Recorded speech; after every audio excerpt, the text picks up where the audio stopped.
बेवकूफ बुढ़िया। बहुत पुरानी बात है। किसी गांव में एक बुढ़िया रहती थी। बुढ़िया बड़ी कंजूस थी और बेवकूफ भी। सारा गांव उसे लालची बुढ़िया के नाम से जानता था।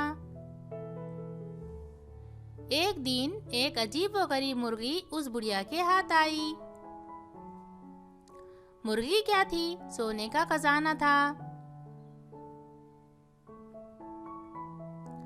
उसने जो पहला अंडा दिया उसे देखकर बुढ़िया का मुंह खुला का खुला रह गया। अंडा दूसरी मुर्गियों के अंडों जैसा न था, बल्कि सोने का था। बुढ़िया की तो किस्मत ही खुल गई।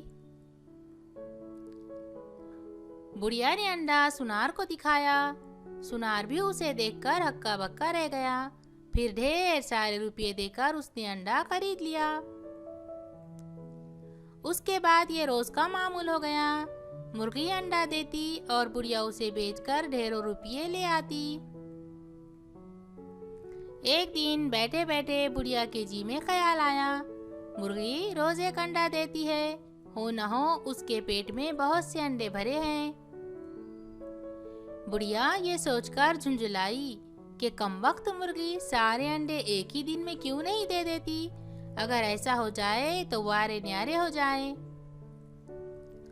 उसने सोचा, क्यों ना मुर्गी के पेट से सारे अंडे एक साथ निकाल लूं। कौन रोज रोज इंतजार करे। बस फिर क्या था, बुढ़िया ने मुर्गी को पकड़ा और उसका पेट चाक कर डाला। मगर ये क्या, वहां तो अंडों का नाम वो निशान भी ना था। बुढ़िया ने अपना सर पीट लिया। अब तक इसको हर दिन सोने का एक अंडा मिल जाता था, अब वो भी जाता रहा।